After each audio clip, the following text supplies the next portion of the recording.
नमस्कार मित्रांनो, कृषी कल्याण यूट्यूब चॅनलमध्ये आपल्या सर्वांचं हार्दिक स्वागत। तर मित्रांनो, महाराष्ट्रामध्ये 5 टप्प्यामध्ये लोकसभेच्या 48 जागांवरती मतदान झालेलं आहे आणि 48 जागांचा ओपिनियन पोल, एक्झिट पोल आपण या व्हिडिओच्या माध्यमातून जाणून घेण्याचा प्रयत्न करणार आहोत। संपूर्ण 48 जागांचा एक्झिट पोल आपण या व्हिडिओच्या माध्यमातून जाणून घेण्याचा प्रयत्न करणार आहोत। तर नमस्कार, मी ज्ञानेश्वर सवणकर स्वागत करतो कृषी कल्याण यूट्यूब चॅनलमध्ये। तर मित्रांनो, असेच नवनवीन व्हिडिओ पाहण्याकरिता आमच्या चॅनलला नक्की एकदा सबस्क्राइब करायला विसरू नका।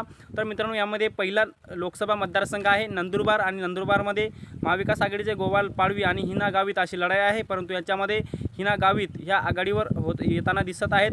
याचबरोबर दुसरा लोकसभा मतदारसंघ म्हणजे धुळे आणि धुळे लोकसभा मतदारसंघामध्ये शोभा बच्छाव व सुभाष भामरे अशी लढाई आहे। याच्यामध्ये सुभाष भामरे हे विजय होण्याची शक्यता आहे। तिसरा लोकसभा मतदारसंघ जळगाव आणि जळगावमध्ये करण पवार विरुद्ध स्मिता वाघ अशी लढाई आहे, परंतु यामध्ये स्मिता वाघ यांचा विजय होण्याची शक्यता मोठ्या प्रमाणामध्ये आहे। रावेर लोकसभेमध्ये श्रीराम पाटील आणि रक्षा खडसे अशी लढाई आहे, परंतु या लढाईमध्ये रक्षा खडसे यांचा विजय होण्याची शक्यता मोठ्या प्रमाणामध्ये आहे। याचबरोबर पुढचा लोकसभा मतदारसंघ म्हणजे बुलढाणा लोकसभा मतदारसंघ आणि बुलढाणा लोकसभा मतदारसंघामध्ये नरेंद्र खेडेकर, प्रतापराव जाधव आणि रविकांत तुपकर अशी तिरंगी लढाई आहे, परंतु यामध्ये या तिघांच्या तिरंगी लढाईमध्ये महाविकास आघाडीचे नरेंद्र खेडेकर हे आघाडीवर राहण्याची शक्यता मोठ्या प्रमाणामध्ये आहे। पुढचा लोकसभा मतदारसंघ म्हणजे अकोला लोकसभेमध्ये अभय पाटील आणि अनुप धोत्रे अशी लढाई आहे, परंतु अनुप धोत्रे हे आघाडीवर राहण्याची शक्यता आहे। याचबरोबर अमरावती लोकसभा मतदारसंघामध्ये नवनीत राणा भारतीय जनता पार्टीच्या आणि काँग्रेसचे बलवंत वानखेडे अशी लढाई आहे, परंतु बलवंत वानखेडे आघाडीवर राहण्याची शक्यता सध्या तरी दिसत आहे। वर्धा लोकसभेमध्ये अमर काळे विरुद्ध रामदास तळस अशी लढाई आहे, परंतु असं बोललं जाते की रामदास तळस हे विजयी होतील। याचबरोबर रामटेक लोकसभा मतदारसंघामध्ये श्यामकुमार बर्वे आणि राजू पाडवे अशा पद्धती दोघांची लढाई आहे, परंतु राजू पाडवे विजय होतील अशा मोठ्या प्रमाणामध्ये शक्यता वर्तवण्यात येत आहे। याचबरोबर नागपूर लोकसभा मतदारसंघामध्ये विकास ठाकरे आणि नितीन गडकरी यांची लढाई आमने सामने आहे। यामध्ये नितीन गडकरी 2 लाख फरकाच्या मतांनी निवडून येतील अशा पद्धतीचं बोललं जात आहे। पुढचा लोकसभा मतदारसंघ म्हणजे भंडारा गोंदिया लोकसभा मतदारसंघ आणि भंडारा गोंदिया लोकसभा मतदारसंघामध्ये प्रशांत पडोळे आणि सुनील मेंढे अशा पद्धतीची लढाई आहे, परंतु प्रशांत पडोळे आघाडीवर राहण्याची शक्यता एक्झिट पोलच्या माध्यमातून सांगण्यात येत आहे। याचबरोबर मित्रांनो, गडचिरोली चिमूर लोकसभेमध्ये नामदेव किरसान आणि अशोक नेते अशी पद्धतीची लढाई आहे आणि या दोघांच्या लढाईमध्ये अशोक नेते विजय होतील अशा पद्धतीचं बोललं जात आहे। चंद्रपूर लोकसभेमध्ये प्रतिभा धानोरकर आणि सुधीर मुनगंटीवार अशा या दोघांची लढाई आहे, परंतु प्रतिभा धानोरकर हे विजय होतील असं बोललं जात आहे। याचबरोबर यवतमाळ वाशिम लोकसभेमध्ये संजय देशमुख विरुद्ध राजश्रीताई पाटील या दोघांची लढाई आहे, परंतु संजय देशमुख यांचा विजय होईल अशा पद्धतीचं एक्झिट पोल सांगतो आहे।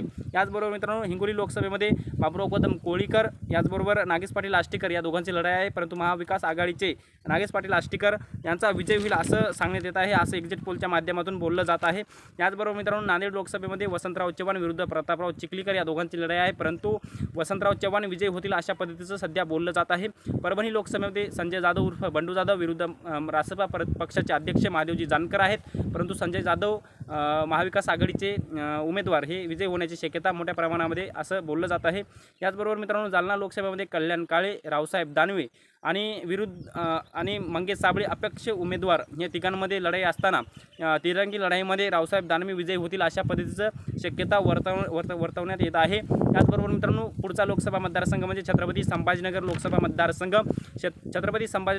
मतदारसंघामध्ये चंद्रकांत खैरे महाविकास आघाडीचे, संदीपान भुमरे महायुतीचे उमेदवार आणि MIMचे उमेदवार इम्तियाजी जलील अशा तिघांची लढाई आहे, परंतु या तिघांच्या लढाईमध्ये चंद्रकांत खैरे यांना आघाडी होईल सध्या दिसत आहे। याचबरोबर मित्रांनो, पुढचा लोकसभा मतदारसंघ म्हणजे दिंडोरी लोकसभा मतदारसंघामध्ये भास्करराव भगरे आणि भारती पवार या दोघांची लढाई आहे, परंतु भारती पवार विजयी होईल अशा पद्धतीचं बोललं जात आहे। याचबरोबर नाशिक लोकसभेमध्ये राजाभाई वाजे आणि हेमंत गोडसे या दोघांची लढाई आहे, परंतु महाविकास आघाडीचे राजाभाई वाजे हे सध्या आघाडीवर दिसत आहेत।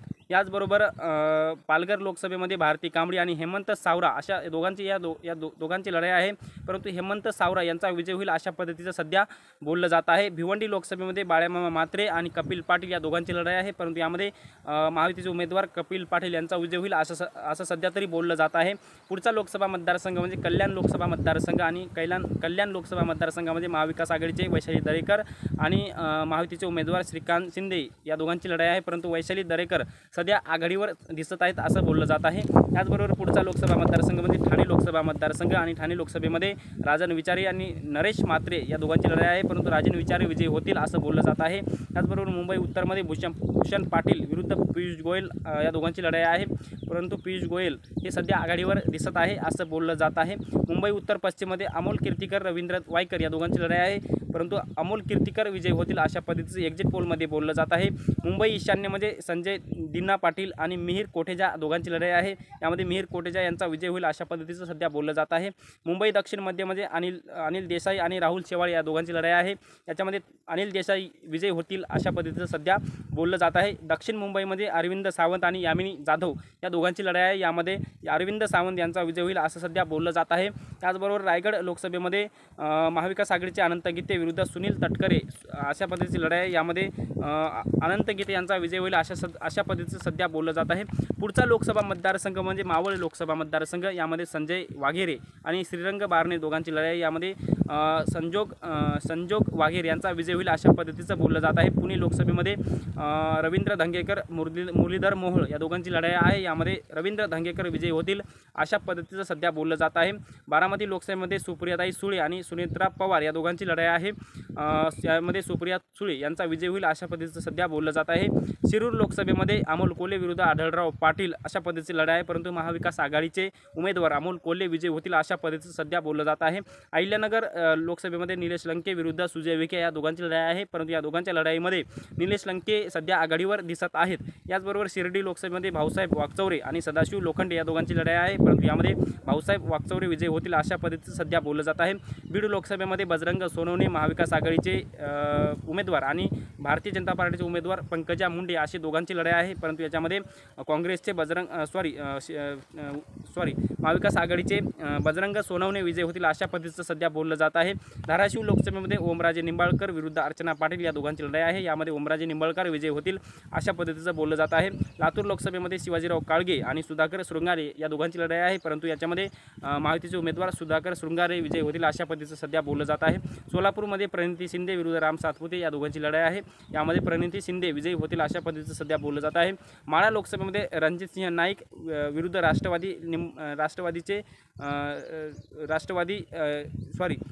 माढा लोकसभेमध्ये रणजितसिंह नाईक निंबाळकर यांना पराभूत करून राष्ट्रवादी उमेदवार जिंकण्याची शक्यता मोठ्या प्रमाणामध्ये आहे। त्याचबरोबर मित्रांनो सांगली लोकसभेमध्ये चंद्रहार पाटील विरुद्ध संजय पाटील या दोघांची लढाई आहे, यामध्ये चंद्रहार पाटील विजयी होतील अशा पद्धतीचं सध्या बोललं जात आहे। याचबरोबर पुढचा लोकसभा मतदारसंघ म्हणजे सातारा लोकसभा, यामध्ये शशिकांत शिंदे विरुद्ध उदयनराजे भोसले या दोघांची लढाई आहे, परंतु सध्या शशिकांत शिंदे आघाडीवर दिसत आहेत। त्याचबरोबर रत्नागिरी लोकसभेमध्ये विनायक राऊत विरुद्ध नारायण राणे या दोघांची लढाई आहे, परंतु या दोघांच्या लढाईमध्ये विनायक राऊत विजयी होतील अशा पद्धतीचं सध्या बोललं जात आहे। कोल्हापूर लोकसभेमध्ये छत्रपती शाहू महाराज व संजय मंडलिक या दोघांची लढाई आहे, परंतु यामध्ये शाहू महाराज विजयी होतील अशा पद्धतीचं सध्या बोललं जात आहे। आणि हातकणंगले लोकसभेमध्ये सत्यजित पाटील आणि धैर्यशील माने या दोघांची लढाई आहे, आणि परंतु या दोघांच्या लढाईमध्ये धैर्यशील माने विजय होतील अशा पद्धतीत सध्या बोललं जात आहे।